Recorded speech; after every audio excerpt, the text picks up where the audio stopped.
chunk of money from people, you change the playbook and you add a play. And the play you add now is you direct them to investment platforms. I love you.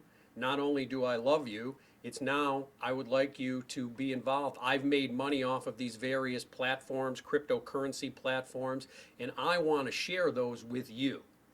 And so they direct them to fraudulent platforms, oftentimes with cryptocurrency, fake investment lines, places that are set up and appear to be legitimate online. And so what they do is they encourage a small investment. And this small investment, you do it, you put it in, and then what they will sometimes do is send back fraudulent statements. So it appears as though you have made a windfall on your investment. Large, you might get a return of 25, 28%, and you're thinking, wow, that's pretty good.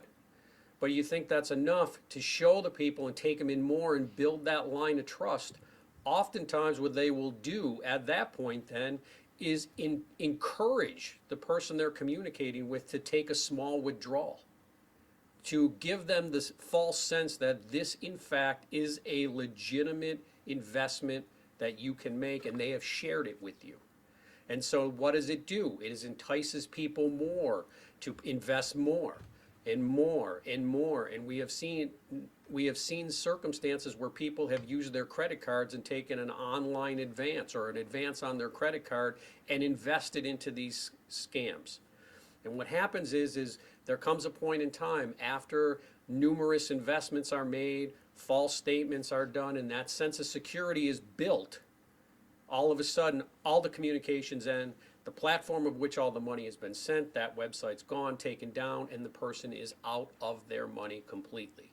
So that's the change. That's the change in the playbook that they've done now to be able to lure more money out of individuals in the community. I'm going to defer in a few seconds here to my counterparts on both sides of me to talk more about it, but one of the things I want to throw out there is how is it that individuals should protect themselves? And the things I'm going to tell you are things you've probably heard before, but again, they are worth repeating. One of the things you need to do is limit what you put out on social media. They prey on people on social media. They're combing social media. So limit what you put out on social media. I'm also going to suggest that people check their privacy settings on social media.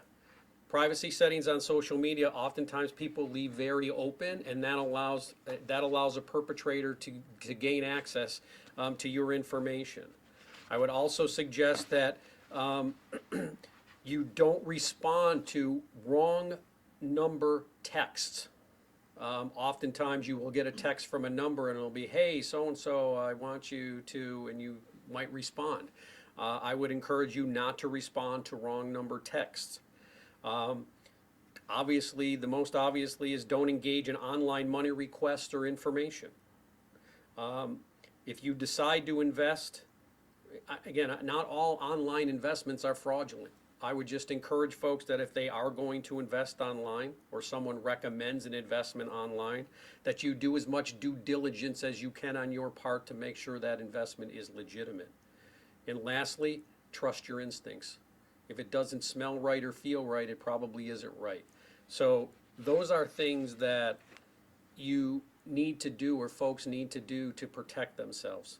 And why it's important to take steps to protect yourself is because oftentimes these organizations that are behind these scams are often located overseas, and it's difficult to bring those folks to justice here in the United States. But we do our best, and we've had success throughout the country, and the department has had success with the counterparts who are on my right and left here from HSI and the FBI, and we will continue to do that as the department and the agencies continue to look at these. So what I want to do now is turn it over to the HSI and FBI SACs here in Buffalo, who are responsible, their agencies are responsible for tackling these investigations, and they've done a tremendous job in bringing these cases to the Western District of New York. And they're also going to talk to you a little bit more how there's a term of art that I believe that will be shared with you what these romance/investment schemes are known as. That's not very flattering with Valentine's Day being right around the corner, but needless to say, you will learn what that is. You will also learn from both of my counterparts here how AI has now been utilized. We've all heard about AI as the new place to be, and the new media buzz, and how AI now is being utilized to facilitate these scams.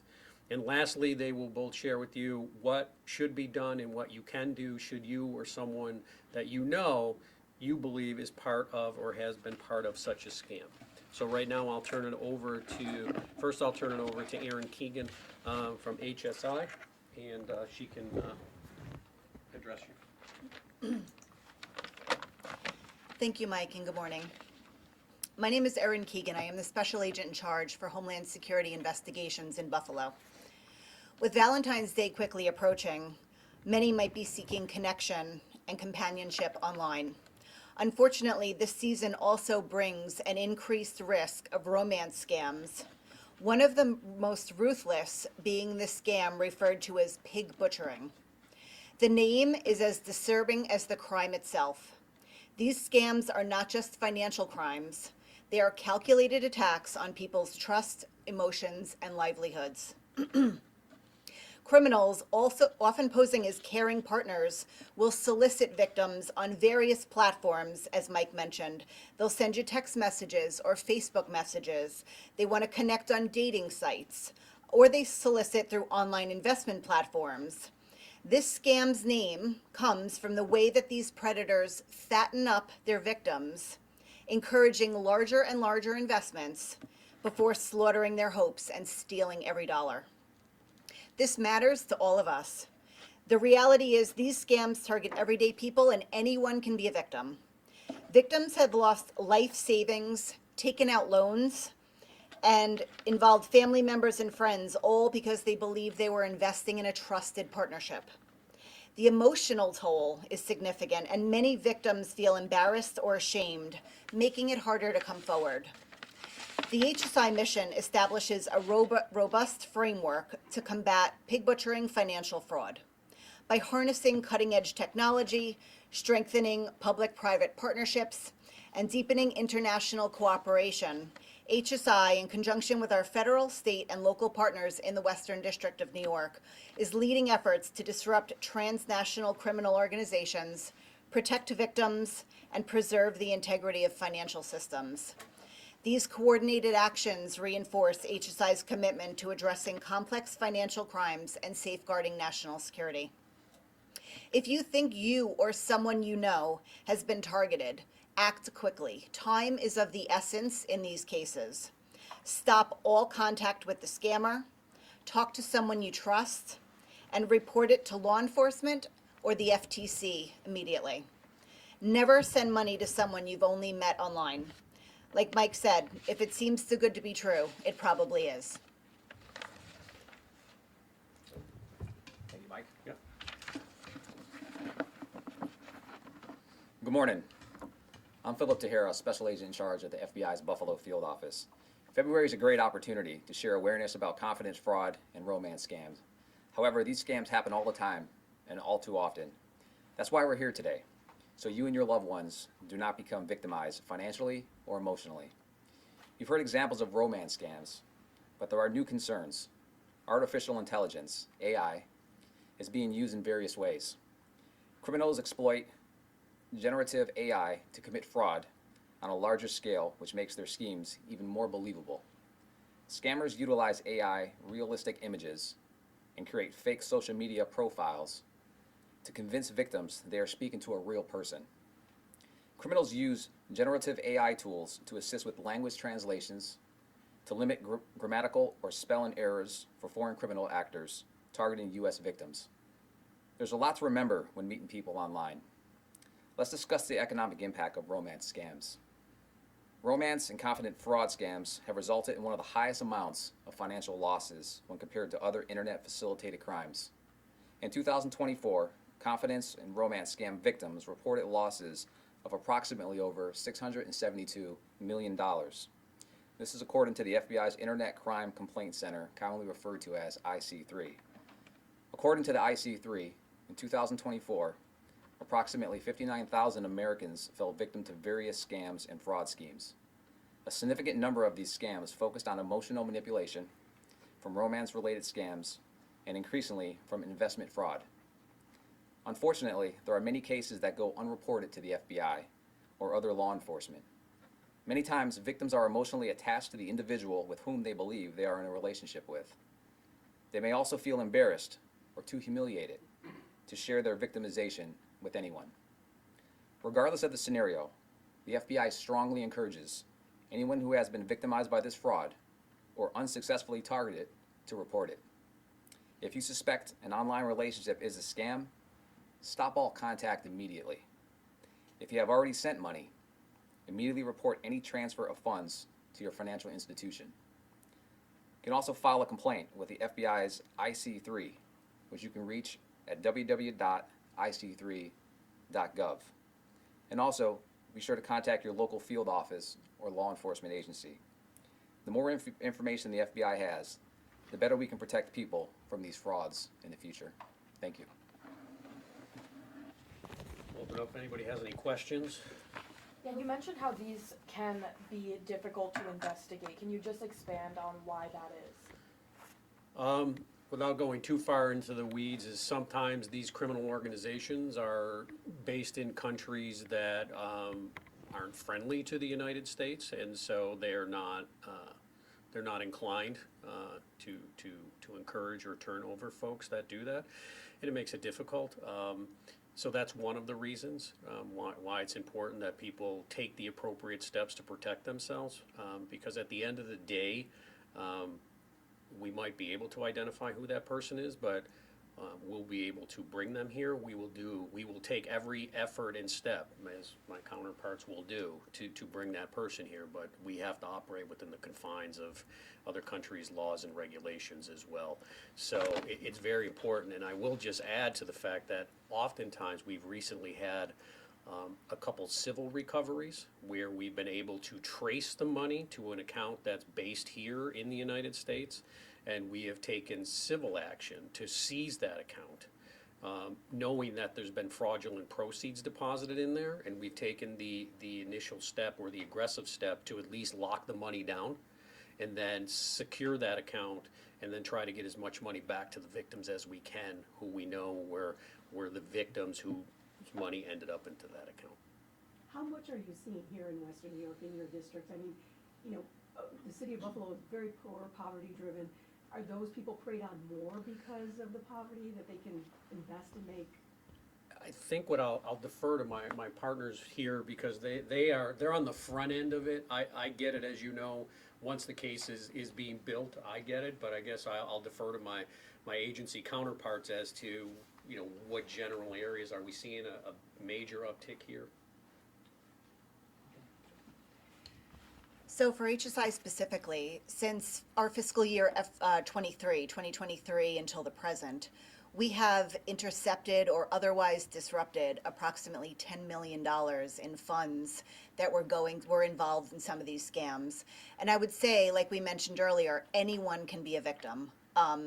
Because they prey on people's loneliness and the use of social media, it can be anyone, from a professional to somebody who is at home, not working, or, less economic status. It really runs the gamut. Is there specific evidence that somebody who thinks they have been victimized should retain to be able to give to the police department or the FBI? Perhaps this is a question for the FBI. To make sure I understand the question, are you referring to remain in contact with this person?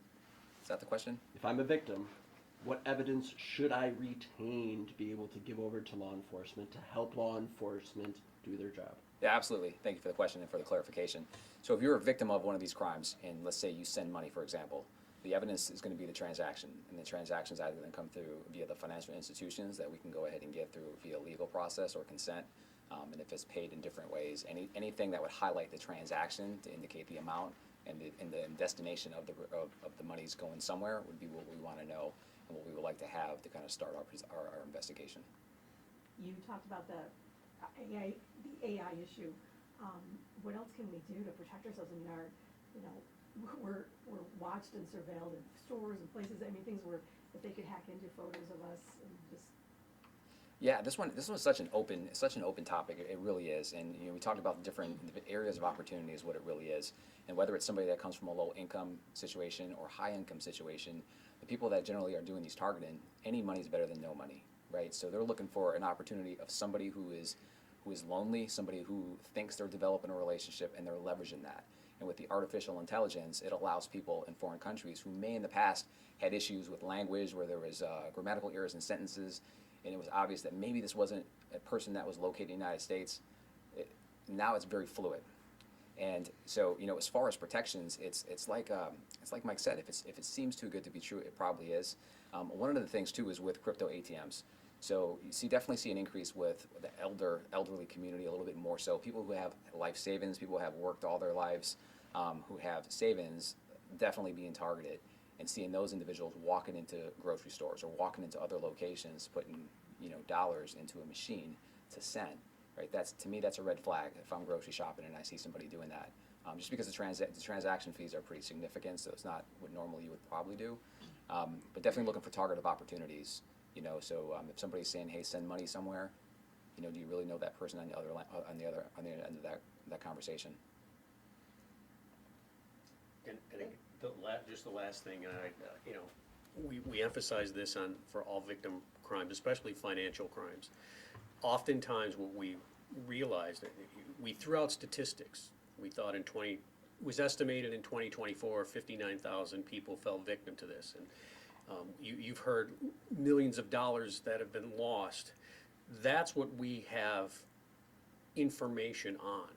You have to take into account, oftentimes people are embarrassed that this occurred and don't report it. So I know the question was, what can we do? You can take the steps, but one of the things I would also encourage you to do is if you have a loved one, especially who might be elderly or vulnerable or lonely, you have to have those conversations with them to say, how are things going? Are you communicating with anybody? Or it should be a red flag if they're like, all of a sudden they're telling you they met someone online. Some steps should be taken to make sure. I'm not saying it's nefarious, that's not what I'm saying. It's worth some additional questions, is how I look at it. Thank you. Thank you.